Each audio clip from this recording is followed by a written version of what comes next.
let's jump right into it. The first team, the hosts, Qatar. AFC qualifiers, they qualified as being the host, of course. Um, Coached by a Spaniard, Felix Sanchez Bas. If anybody watched them in the was it the Gold Cup 2021? Yes. Yep. 2021 Gold Cup, you'll know that they play relatively nice looking football. This stems directly from the fact that one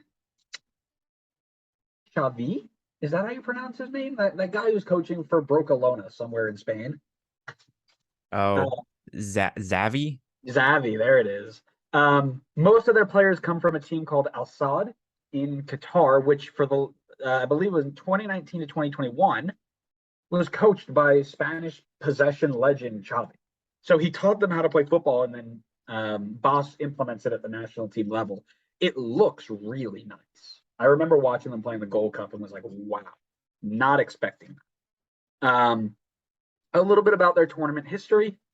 Never have gotten out of the group stages of the World Cup qualifiers for Asia, but they did win the 2019 Asian Cup against the Japan team and lost in the semifinals to the U.S. in that 2021 Gold Cup. So they made a very good run in it. It is their first finals appearance. They are currently ranked 50 in the world. You want to run through some of their form, maybe the last 5 games or so? Yeah, I could definitely do that. So this is including international friendlies. This is not just competitive games. And in the case of Qatar, their 5 most recent games, I've included one here. I'm not sure if you picked up on it because there's appears to be so little known about it. Yeah. Most recently, they had a 2-0 win over Guatemala, which I can't even find their lineup at all. All I found out was who scored. I have that one I didn't have. I thought you were going somewhere else. That one was very recent. That one was like yesterday, I think. But okay, that's why I did my research before that. yeah, well, it's there's really not too much knowledge on it, but it popped up, so I included it. Then the game prior to that, it's a 2-2 draw against Chile. Following that, a 2-0 loss against Canada, and then a 1-1 draw against Jamaica, and a 0-0 draw against Slovenia. And just for reference, I went most recent game to oldest game out of those 5. So a bit of an up and down form across the teams. One thing I did add in as well while I was looking this up is the club rankings of the teams that they were playing against. So, nice. Win against Guatemala. Guatemala is 118 right now. Chile is 29, Canada 41, Jamaica 64, and Slovenia 63. So rankings not super high, not playing the toughest competition, and the results have been kind of mixed. So I know we were kind of talking about them having, really like pretty style of play and kind of being like a sleeper team, which I still think that they are, but the results really haven't been so great lately. Not bad either, though. Oh, go ahead. Oh, I was just gonna say, I don't think the results have been bad either. So there was one game that I saw that I didn't put in there because I wasn't quite sure what was happening, but I'm trying to track it down. Qatar versus the Qatari national team. And again, I didn't write it down. I probably should have. They played a U23 side. Oh yes, U23 Croatia. Croatia, yes, that's the one. And they lost 3-0. Yeah, and I think there were like a decent number of starters in there too. Oh, they started their at least the 11 that I was looking at. I mean, Afif started, Pedro Miguel started. It wasn't like they started everybody, but I mean, the U23 group in Croatia, and you got smacked. Listen, Rawi came it's in. not a good result, but like I mean we can't judge them too much on just one game.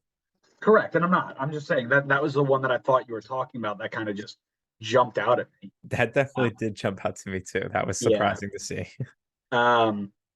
Yeah, so the other thing that I took note of were who scored the goals, where are the goals coming from. So against Chile, or well, let's go back to against Guatemala. Al Haidos scored a brace in both goals. Versus Chile, Afif and Al Haidos again. Against Jamaica, there was a 1-1 draw in there. They had a goal from Mazid. And then against, I included Bulgaria because I didn't have Guatemala. Bulgaria had goals from a 2-1 win over Bulgaria, had goals from Afif and Kuki, I believe is how you pronounce that. Apologies if we butcher names. Oh, we're 100% going to butcher names. Yeah. It doesn't mean we're not professional. It means we don't pronounce things right. Leave me alone. Yep. So a very interesting form, right? They're losing to or drawing to teams that maybe you think they should be competing well against, and then they're competing really well against good teams, right? A 2-2 draw versus Chile, fantastic. 2-1 versus Bulgaria, while they may not be the highest rated, still good. So it'd be interesting to see how they carry that in. But my question to you is, after I give one, can you give me a key player? But I want to go first because I gave you time to speak before. Sure, of course. My first one, I think, is an easy one. Akram Afif, the left winger for Al Sadd, has 24 goals in 83 games for the national team. He was the Qatari player of the league in 18-19, three-time Qatari champion, Asian Cup winner. He has gained experience in Villarreal, KAS Eupen, and Sporting Gijón. And currently, fun fact, plays with Santi Cazorla and Andre Ayew at El Sadd. That's so fun. I literally have know, that in my notes I saw also. that. I was like, oh, that's sick. Whoa, wait a second. I forgot something. What'd you forget? Are you going to tell me you have like a scarf for this team now? No. I was cleaning out. Cleaning up not my the apartment. whiteboard. Not The the board is whiteboard. back, baby. The board is back. I gotta figure out how to balance it. It doesn't fit in this chair. We'll do something like that, maybe. Yeah. The board is back, baby.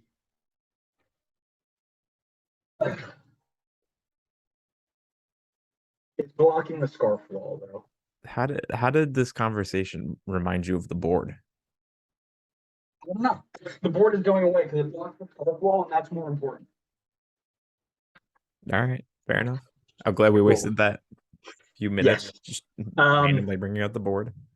This is the guy to watch. He was absolutely lighting it up at the Gold Cup. The dude is the most dynamic player on the team. Definitely one to watch in the attacking third. That's my key player. All right. I have 3 key players on my list. I tried to do 3 for each team. So one of them was, of course, Afif. So I think you covered that pretty well. I'll jump into my next one on my list was Almoez Ali. So he is playing for Al Duhail right now. I believe also in Qatar.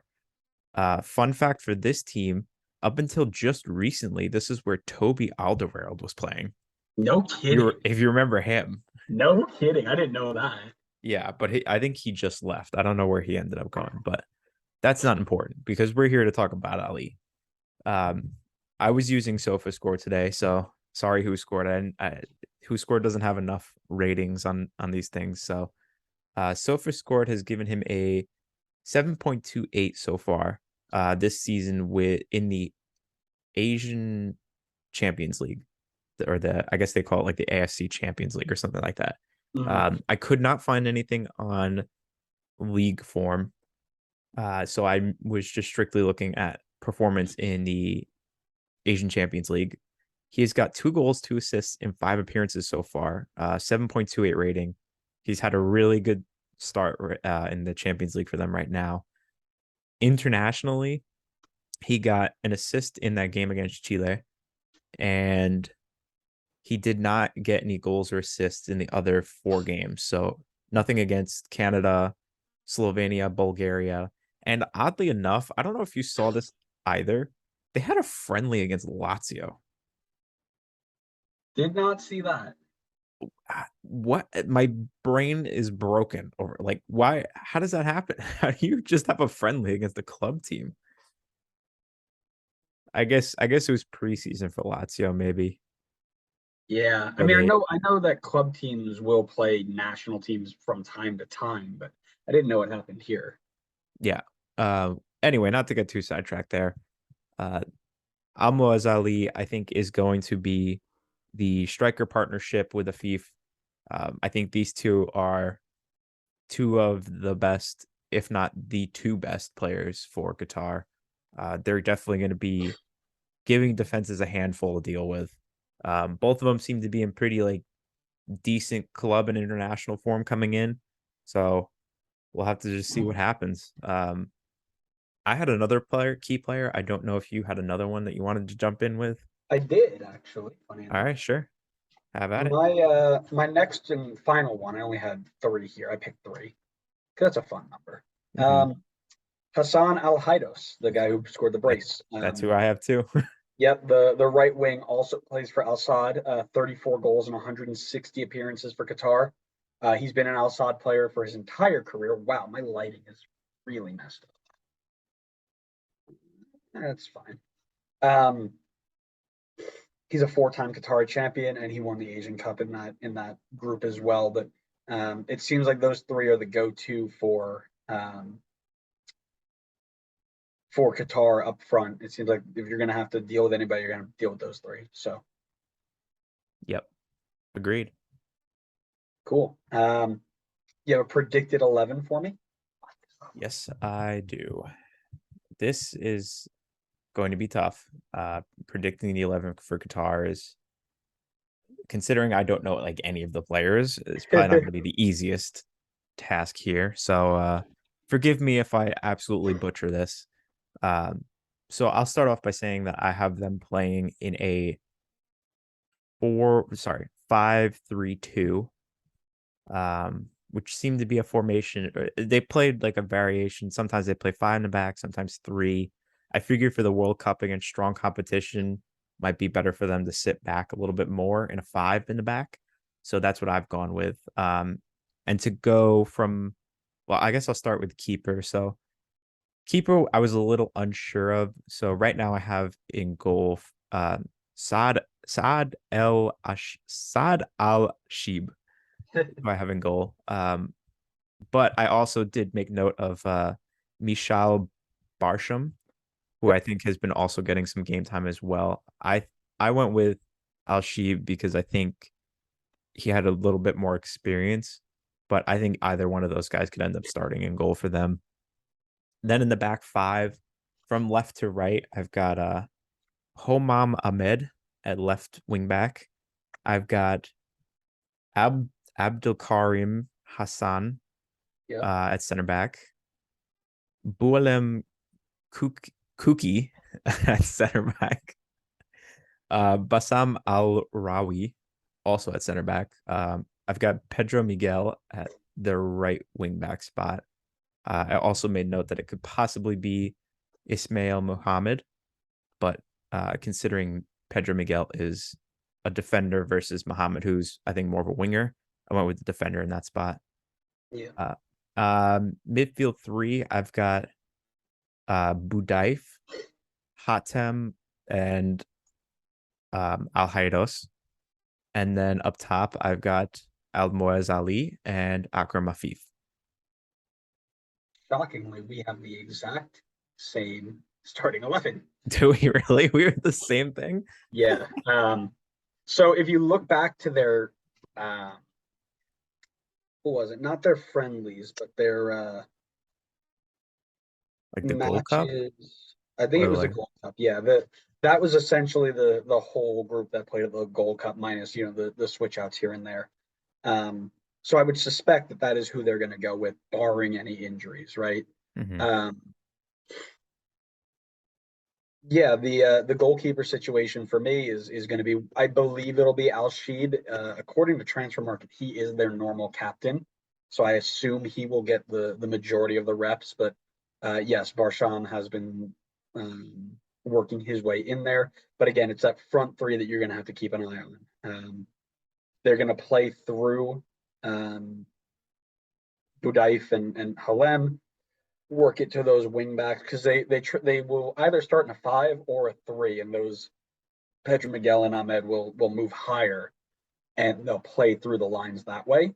But it's going to be a Afif and Ali that you got to keep an eye on. Ali was the leading goal scorer in the 2021 Gold Cup, actually. Granted, they played a little bit weaker group stage, but he still did his job. So 39 goals in 82 games for him. He was in the UPenn system as well with Afif. These guys are not going to roll over. That's for sure. Especially on home soil, they're going to have that bit of energy behind them. But my question for you, I got a few questions for you about this team. Sure. We saw Russia in 2018 make a phenomenal run based off of their home field advantage and maybe some doctor advantage as well. We'll see. I don't know. I think there's still something coming out of that. Do you think Qatar will have a similar run like Russia did, where they knock out somebody out of that group that maybe they got, maybe I wouldn't say lucky, but they probably weren't expected to, and then continue their form all the way through until the quarterfinals? I think they made it. Do you think they do that? You think they get out of the group? Uh, Not to spoil my prediction, but I don't think they get out of the group. I don't think they'll be able to have a Russia type run. I definitely think they'll be able to play on the home crowd and the hype of being in their first ever World Cup. But I think that will kind of only last maybe a game or two. I definitely think that that has an impact because if I just feel like I remember like Russia had a good run last time, and then I think I remember South Africa got like a result on the first day as well, of getting behind like the home crowd hype. Pretty sure Brazil also like won their first game when they were hosting. So I definitely think there's an aspect to it of like having that, opening World Cup game, crowds behind you.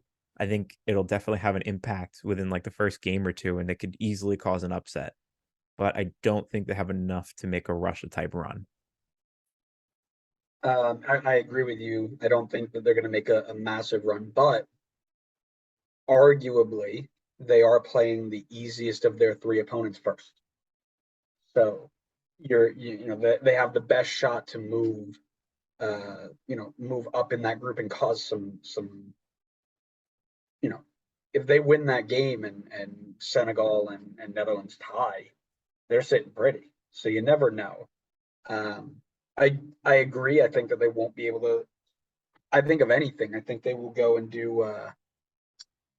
If they pick up, ooh, they pick up 3 points against Ecuador, excuse me, and they pull a draw off of Senegal. That's a great group for them. Do I think they get out on that? I don't think so. But you never know, right? This group can be a little bit crazy, and that's what the World Cup's all about. My second question, if you look at this team is made up of nearly, and I believe it's actually all, players who play in the Qatari League. And really, it's just from two teams. Do you think that these players are ready to take on the styles and uh, the different types of players and styles from other leagues and nations? Do you think that they're ready to see that at the biggest stage? Because like I said, we talked about the tournament history. Really, they've had they won the Asian Cup against Japan, and they got in the semifinals of the Gold Cup. But are they ready for that European or South American system that's going to come at them? Because that's really who they have. I think 100% they'll be ready. Whether they get a result or not, I'm not sure, but I think they will show up. I don't think they're going to roll over to any team. They're going to give teams plenty of problems. And I think we saw that firsthand in the Gold Cup. Like, even though we didn't send our best team to play at the Gold Cup, a number of those guys ended up becoming main factors of this team. And Qatar easily gave us a run for our money. I mean, it was like an 85th minute Giassi's artist winner to knock them out. I mean, to kind of go back on what you were saying, the fact that they play on, mainly two teams at the club level, probably says that they have a ton of chemistry. They know how to play with each other. Even the guys that are on the opposite team, they probably played against each other a ton. They know like who likes to make certain runs where, how someone likes to play. I think that chemistry is highly overlooked, and I think that that will be a big advantage for them. Ultimately, I still don't think that they have enough that they'll be able to take down those like South American European play styles, but I'm not going to count them out on anything because I think they're going to be a bit unpredictable. Yeah, my biggest worry is that back line. Like, I think the attackers will be fine. I think they'll create tons of chances. And again, transfer market gives you relative values based on what the market is saying, but none of their goalkeepers are worth over $1 million on transfer market. And this is a really bad metric. I'm not saying that anything, but you know, their best players are in the front, and their least best players are more towards the back. Um, so that is my biggest worry, is that they aren't quite ready to defend those styles. They might be ready to attack them, but to defend them, I think it's a little bit much for them. But you never know. And I would love to see them not get blown out, because that's no fun. Yeah, I don't think they will. I think they're gonna give teams fits, to be honest. I agree. All right.